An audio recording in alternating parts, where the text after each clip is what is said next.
Legal. Vamos lá, pessoal. Só esclarecendo, então, travou, tá? Gilmar vai estar entrando de novo. Mas para quem está perguntando se vai ficar salva, vai ficar salva, doutora Cláudia.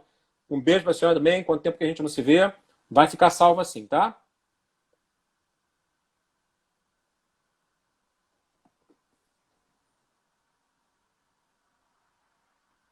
Vamos lá, tá voltando. Vamos lá. Acho que voltou. Voltou bem? Tá funcionando? Ouvi. Ih, tá muito. Melhorou? Mais ou menos, tá? Lá e cá. Essa internet, vou falar para você, né? Tá É geral, funcionando. de Hoje todo choveu mundo. muito, então a internet fica ruim, né? Bem lembrado. Em Niterói choveu muito, tem razão. Vamos lá, pessoal. Então dá um crédito aí, porque hoje choveu aqui, como eu e o Gilmar moramos em Niterói, então a gente fica afetado dos dois lados. Mas vamos ter fé que vai funcionar. O pessoal está perguntando aqui também, Gilmar, olha só. Então, previdência Tá privada, difícil. pessoal, lembrando, então, é por Muita ofício coisa. para a SUSEP, tá certo? Através da SUSEP, a SUSEP vai demonstrar se aquele eventual devedor possui, eventualmente, fundos vinculados na SUSEP para fins de previdência privada, e aí, eventualmente, vai se admitir, sim, que você possa buscar um possível pedido junto à vara do trabalho para penhora daquele valor, tá certo? Outros créditos, Gilmar, como, por exemplo, o pessoal está citando aqui, PicPay, PagSeguro. O que você acha? PicPay e PagSeguro estão incluídos nessa dinâmica do Bacenjude? Não, por enquanto ainda não.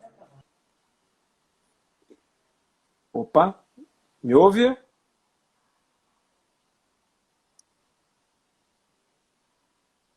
Pessoal, eu vou pedir, Gilmar, vou pedir, olha só, eu vou tentar fazer uma coisa aqui. Eu vou pedir desculpa, pessoal. Eu sei que a gente aqui é um espaço democrático. Eu vou desativar aqui os comentários Até rapidamente, tirei o Gilmar, porque às Wi-Fi. vezes atrapalha. Pessoal, peço desculpa para todo mundo. Deixa eu ver se melhorou. Acho que vai Eu melhorar. até tirei o Wi-Fi para ver se melhora. Vamos lá.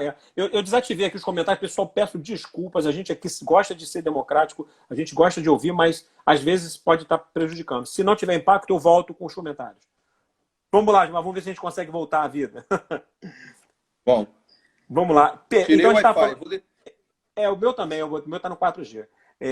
PagSeguro, PicPay e essas demais, a gente já estava falando que não estão alcançadas. Como é que a gente faz nesse tipo de caso? Tem um monte aí, né? Tem várias, né? Aquela amarelinha. Nesse tipo de caso, por exemplo, que não está alcançado pelo Bacen, não tem jeito, tem que ser por ofício. Tem que ser profício. O que a gente não sabe ainda é se o Cisbajude vai trazer alguma modificação em relação a isso.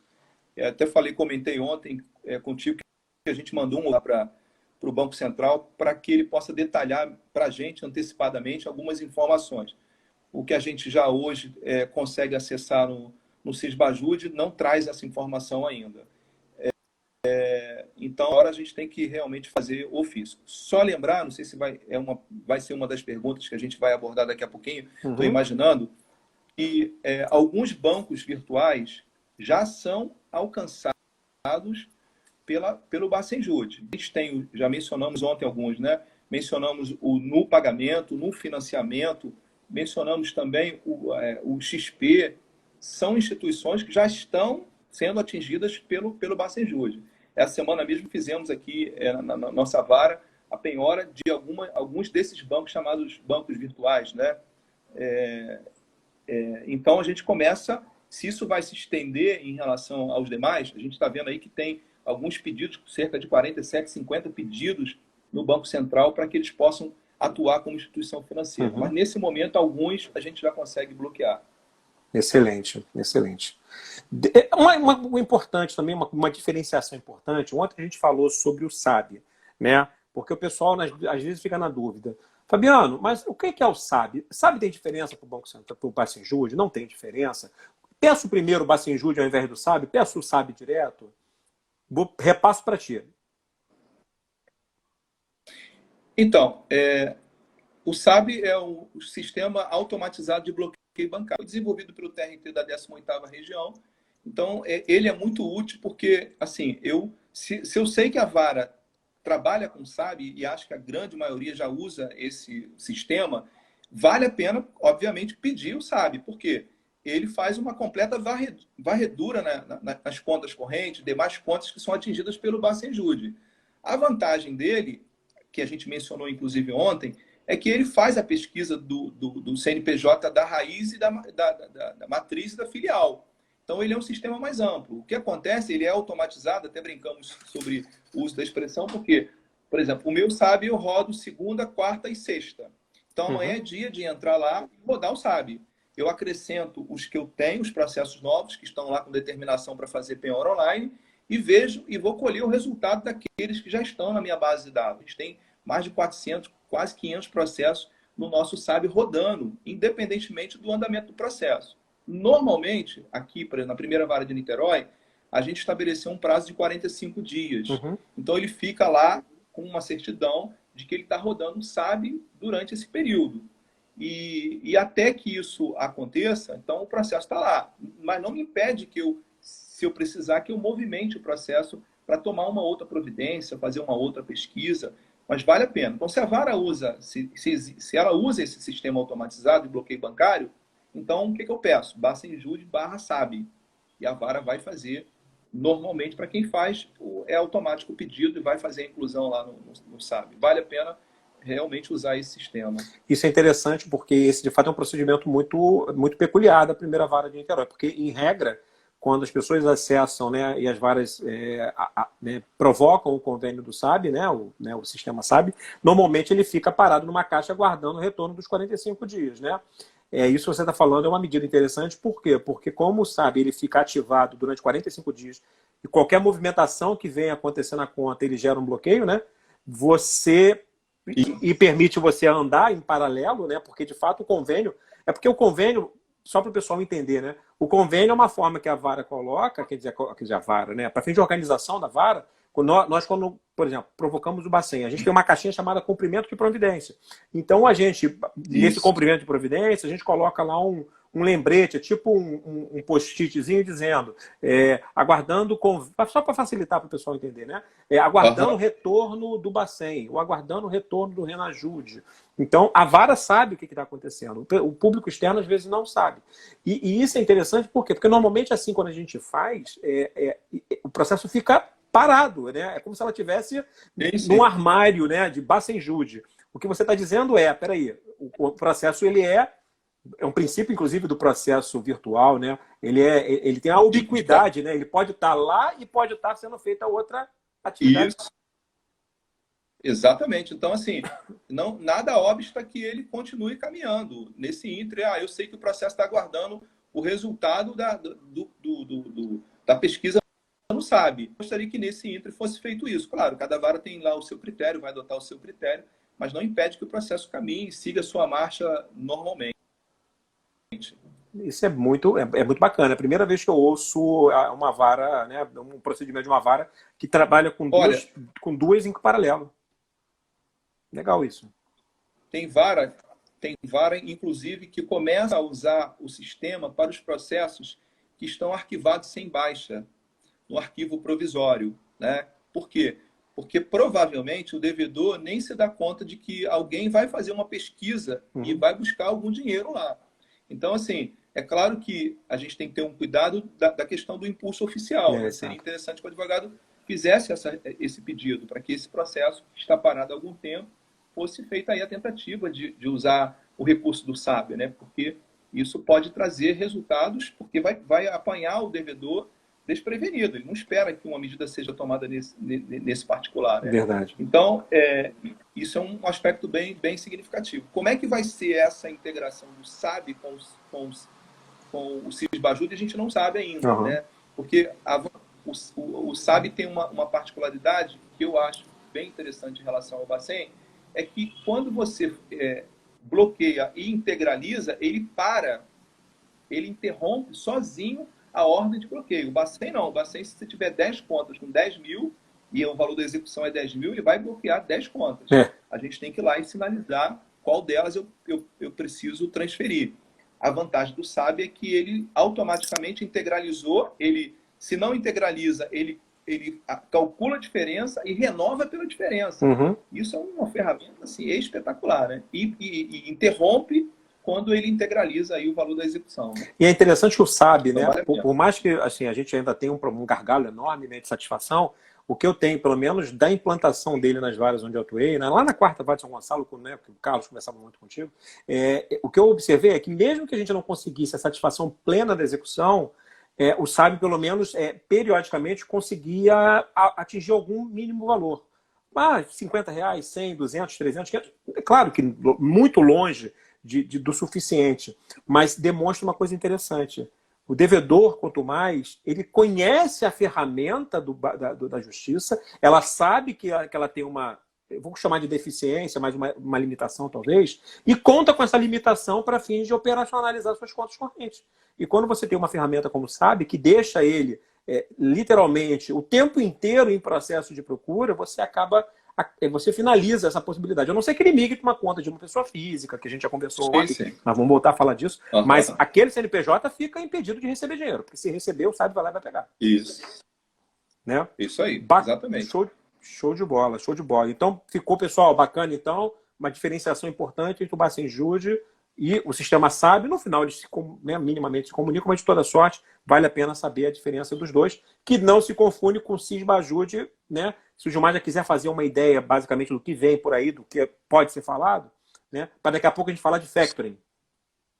Tá, ok. Posso falar sim.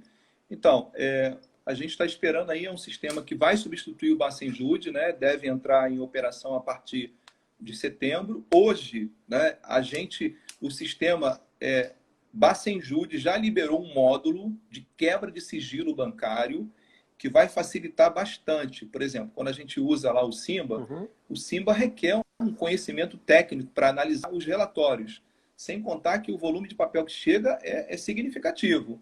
Então, assim, o módulo de quebra de sigilo bancário que o Sisbajude vai trazer é espetacular, porque ele sintetiza os relatórios do Simba de movimentação financeira. Ele abre a possibilidade de você, por exemplo, pedir informação de gastos com cartão de crédito, letra de câmbio, talão de cheque, movimentação mercantil. Então, assim, começou a disponibilizar para a gente esse módulo a partir de agora. Então, a gente tem esse recurso de fazer essa pesquisa. É claro que a gente está falando aí de uma medida extrema, né, de quebra de sigilo bancário, que só pode ser realizada depois que todos os modos anteriores foram tentados, né, inclusive o Bacen, CCS e assim por diante, porque talvez se aplique mais às grandes empresas, né, ou de médio porte, alguma coisa nesse sentido.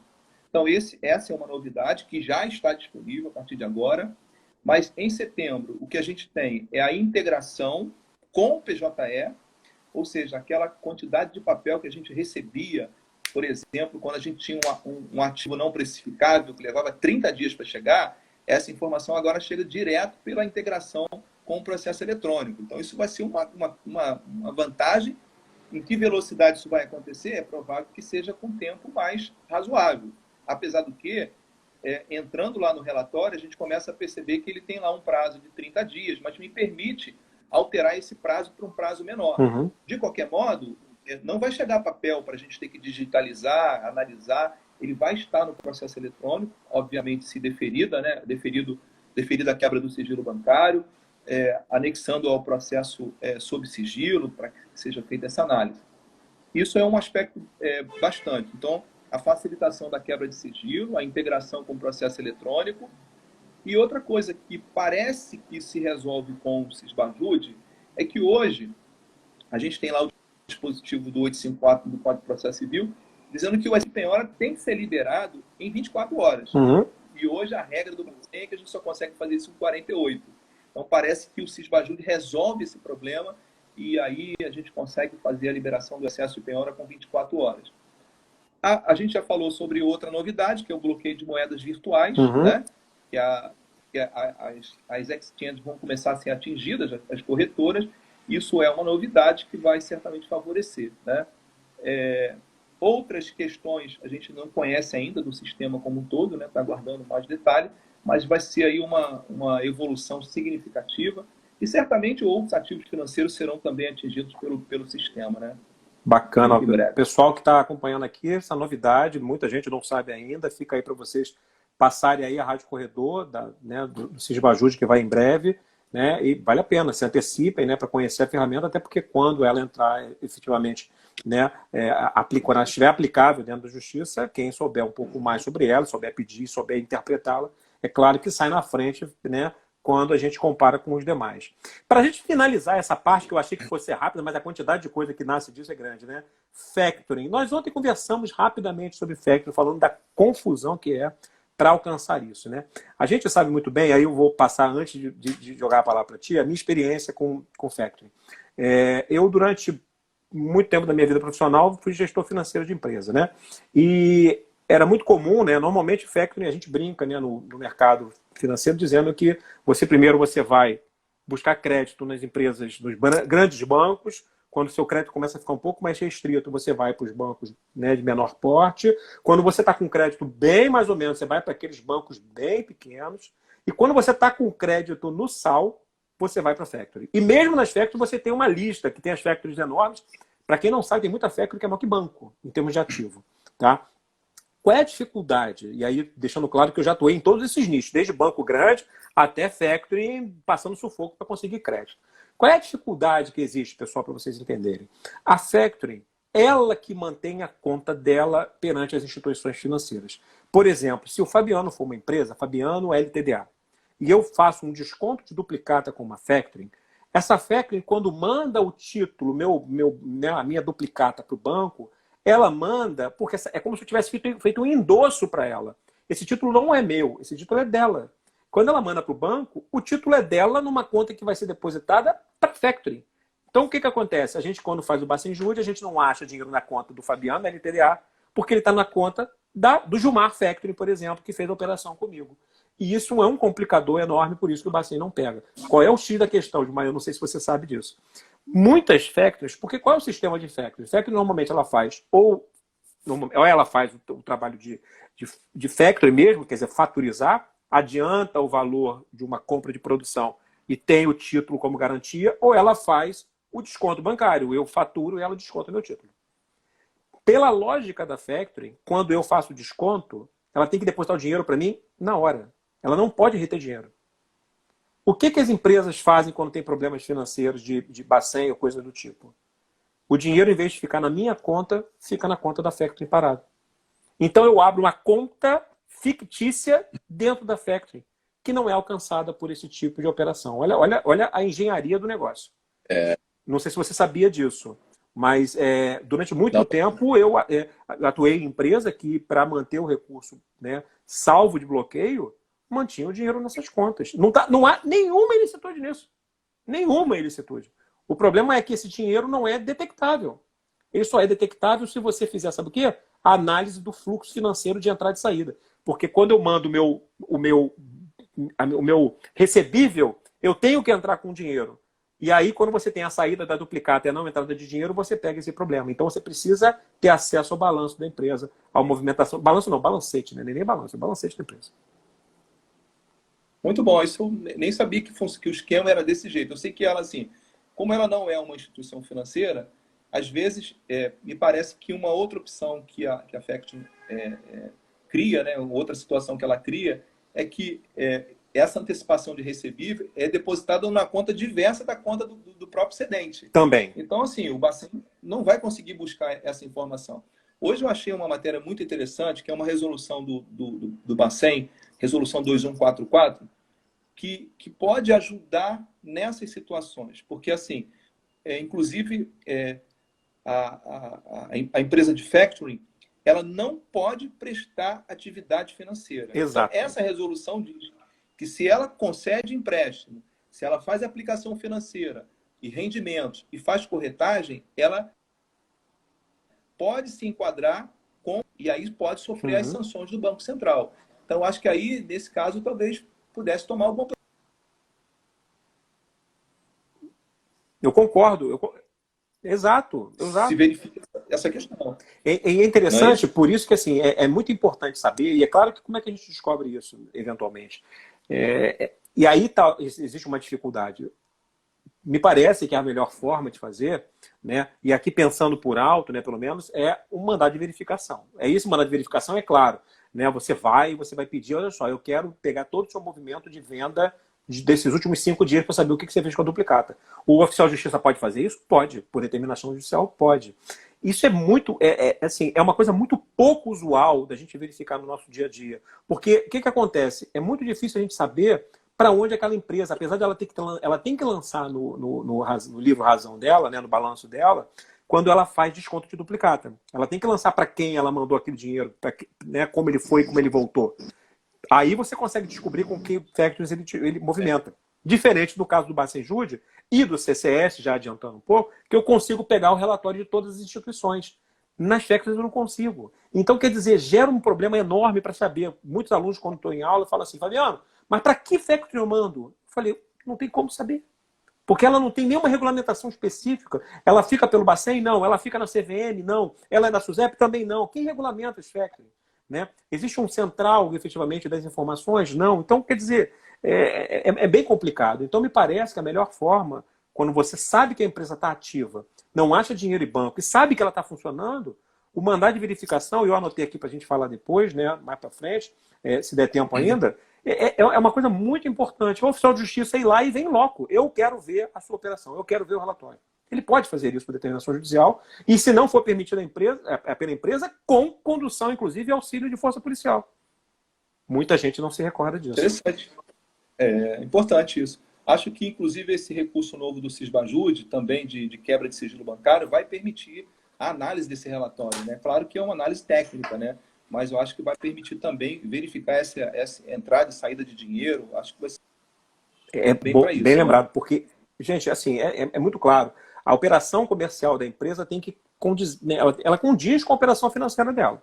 A operação comercial, desculpa. A comercial e a financeira, elas têm que se falar. Se eu faturo e não entra dinheiro, tem alguma coisa errada. Eu estou vendendo sem dinheiro, cadê o dinheiro? O dinheiro tem que ir em algum lugar.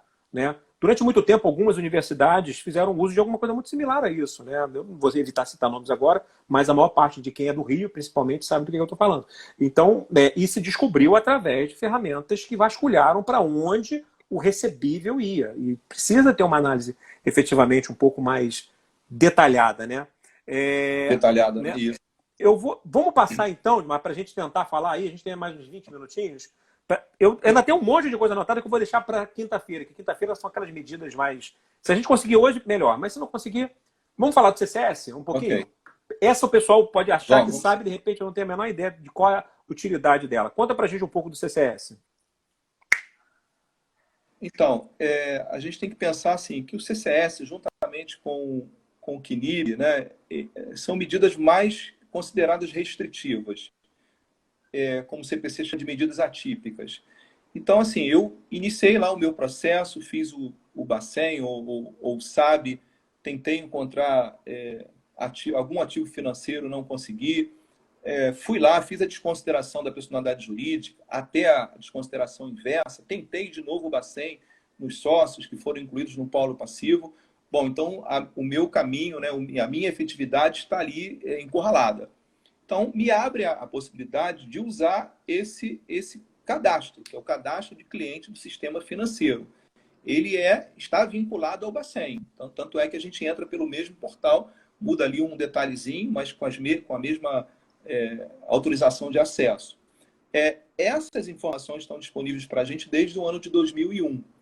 Então, assim, a gente mencionou lá, um detalhe importante é que os bancos que fazem parte desse sistema financeiro, eles têm a obrigação de informar ao Banco Central o nome de seus correntistas, a data de abertura e a data de fechamento da conta corrente. Então, essa é a primeira informação que a gente recebe lá.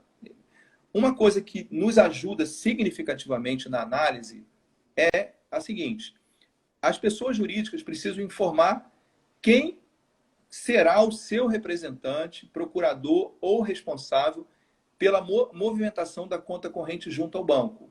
Então, é uma opçãozinha que a gente tem lá chamada relacionamento. Uhum. Então, com essa opção de relacionamento, eu consigo identificar se aquele CPF já foi ou é procurador, representante legal de outro CPF ou outro CNPJ. Eu consigo os dados completos da pessoa, da empresa, a data do início e a data do término do relacionamento. Em termos práticos, para que isso serve? Ora, Primeira análise que eu faço, voltamos lá na questão dos atos constitutivos da empresa. Uhum. Eu tenho os atos constitutivos da empresa, tenho 3 sócios que compõem o quadro societário, e aí, quando eu cruzo a informação do quadro societário com o CCS, eu encontro alguém que já é sócio da empresa, está lá no quadro societário, deixou a sociedade, por exemplo, no ano de 2009, mas no CCS aparece ele movimentando ainda a conta da empresa. Opa, tem alguma coisa errada. Uhum. Normalmente, uma situação que traz à nossa atenção a existência de um sócio de fato ou sócio oculto que continua movimentando a conta da empresa. Uhum. Outra coisa que pode acontecer, pode ser que aquela pessoa que apareça no CCS como autorizado para movimentar a conta da empresa nem sequer figure no contrato social. Ué, então é um sócio oculto? Eu posso considerar que ele é um sócio oculto? A gente comentou isso ontem. Essa análise, assim, claro, presumidamente tem alguma coisa que não está certo ali. Uhum. Por que alguém que movimenta a conta da empresa não figura no contrato social? Claro que a gente, até uma colega hoje me perguntou sobre isso. A gente tem um convênio que ainda não foi ultimado aqui no nosso tribunal, que é o CAGED. A gente sabe que algumas empresas autorizam que seus empregados, diretor financeiro, né, empregado da empresa mesmo, movimente, no setor de contabilidade, movimente a conta corrente da empresa. Uhum. Então, será que João, que aparece ali como autorizado a movimentar a conta da empresa, ele é empregado da empresa? Ok, se eu não tiver acesso ao CAGED, ele vai ter que provar, juntando a documentação comprobatória, de que ele é empregado da empresa. Se eu tenho acesso ao CAGED, eu já entro com o nome dele e cruzo a informação. Opa, ele não é empregado da empresa. Então, em que situação ele movimenta a conta corrente da empresa? Então, normalmente, nessas situações, a gente, óbvio, né? Claro que a gente tem que instaurar um incidente, né, de desconsideração para dar a ele a oportunidade de se defender, mas normalmente é alguém que vai ser incluído no polo passivo como sócio oculto ou sócio de fato daquela empresa. Então, excelente recurso, pouco utilizado, mas que vale a pena para análise do advogado. Ele precisa conhecer essa informação, porque quando a gente junta ao processo essa informação, eu preciso olhar, por que fulano aparece aqui, né, nessa situação, né? Então, essa é uma análise que eu posso fazer. Ao mesmo tempo, o CCS, como ele informa, e eu faço a pesquisa pelo CNPJ e pelo CPF, ele me disse que aquele sócio também é sócio de uma outra empresa. Uhum. Olha aí um caminho, talvez, para uma possível desconsideração inversa da personalidade jurídica. Então, são caminhos que eu tenho.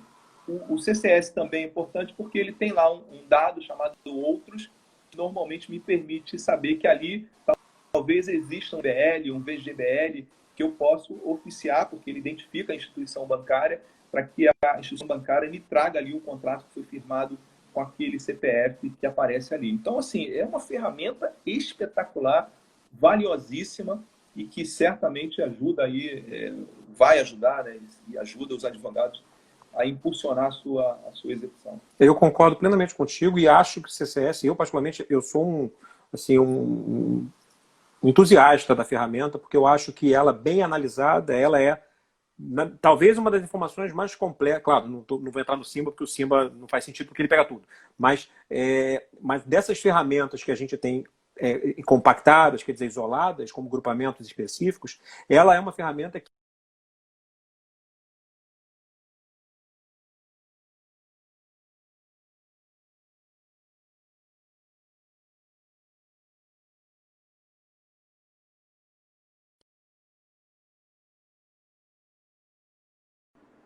tocou o telefone aqui, perdão, gente. O telefone tocou, não tinha o que fazer.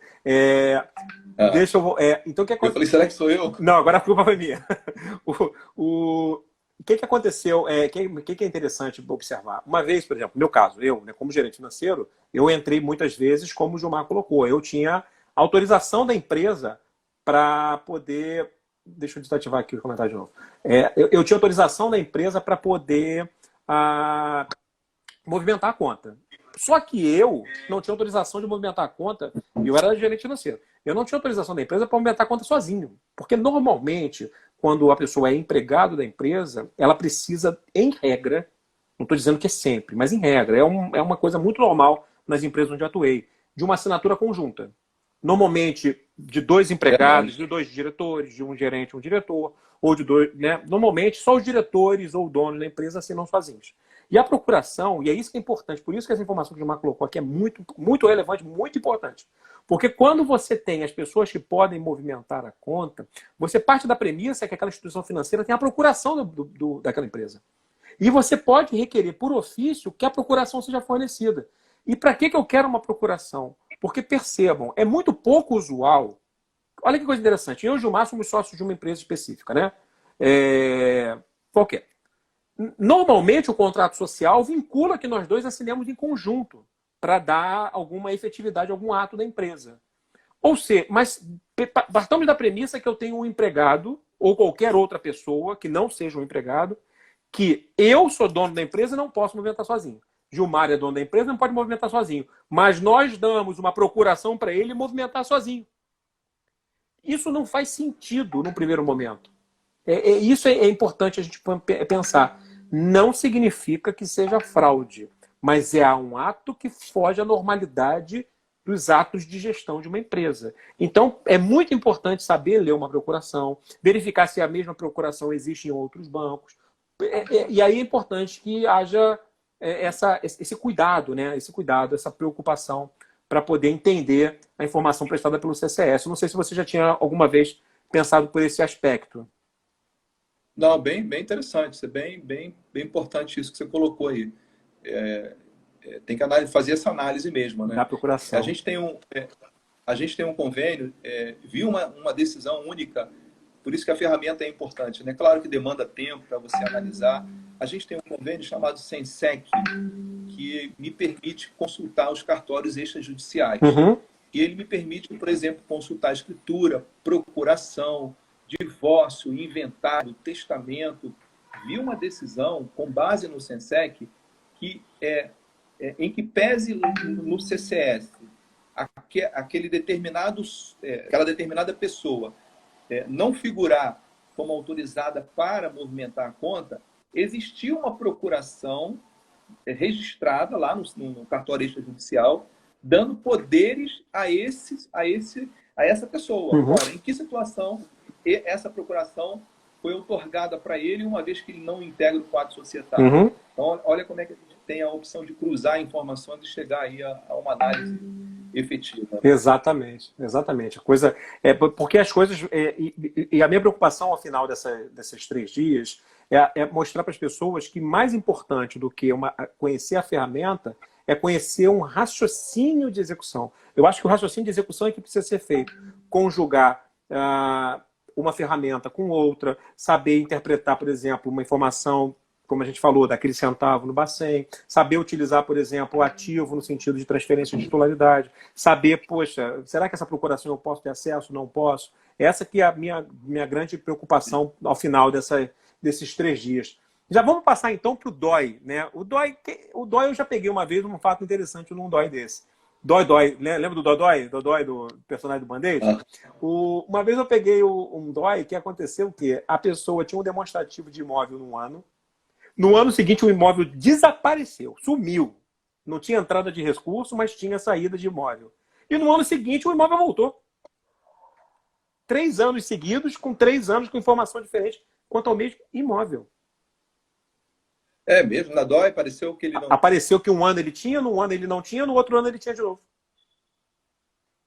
Olha que... E qual foi a conclusão aí? Então, eu acabei saindo da vara antes de tomar a decisão, mas aquilo era, no mínimo, um pouco peculiar, né? Um pouco normal.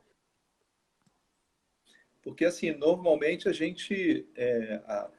uma coisa importante que o advogado deve requerer é que a pesquisa seja realizada desde a sua origem, que é janeiro de 1980. Uhum. Por quê? Porque as transações vão acontecendo. Se eu peço, por exemplo, a DOI de 2005 para cá, qualquer uma transação anterior, eu vou perder o registro dessa transação. Então, assim, a vantagem da DOI é que ela registra qualquer transação imobiliária.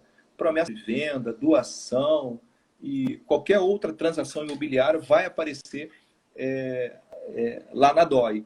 E eu posso, inclusive, pegando o gancho do que você falou aqui, eu posso às vezes, o que acontece é quando a gente pega a declaração de imposto de renda, a gente não encontra esse bem declarado no imposto de renda, mas ele aparece na declaração de operação imobiliária. Uhum. Então, assim, eu não posso analisar tão somente a informação que consta da declaração de imposto de renda, porque às vezes eu vou checar e cruzar a informação com a DOI e aparece um imóvel. Deixa eu fazer uma correção, Gilmar. Perdão, aquela informação que eu prestei foi no imposto de renda, desculpa. Num ano estava no imposto, no outro ano não estava e no outro ano estava. Mas, de qualquer forma, é estranho isso, né?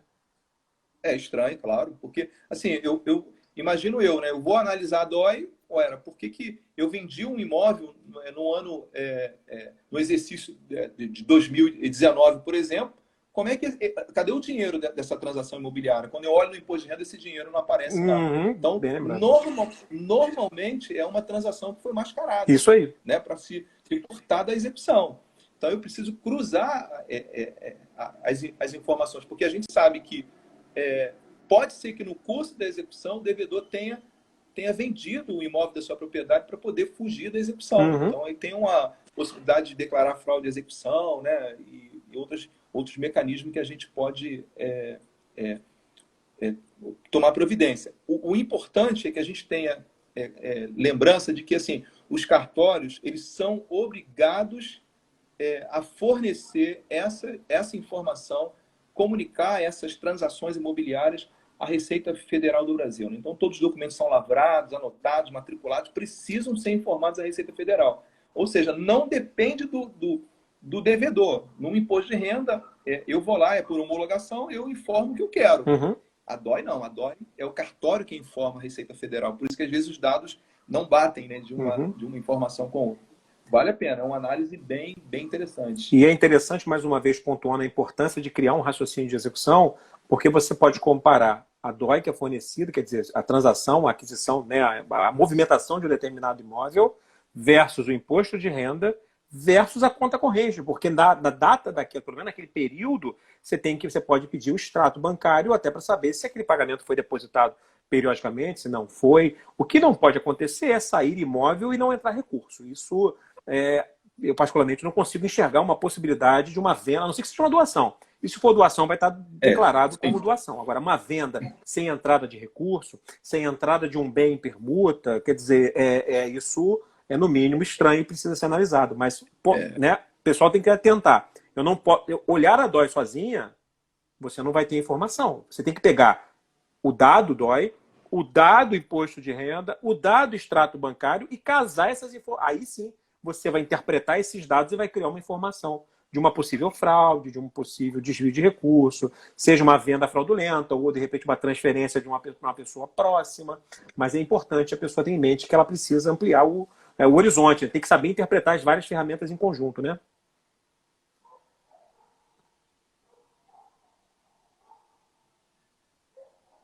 Ih, fugiu.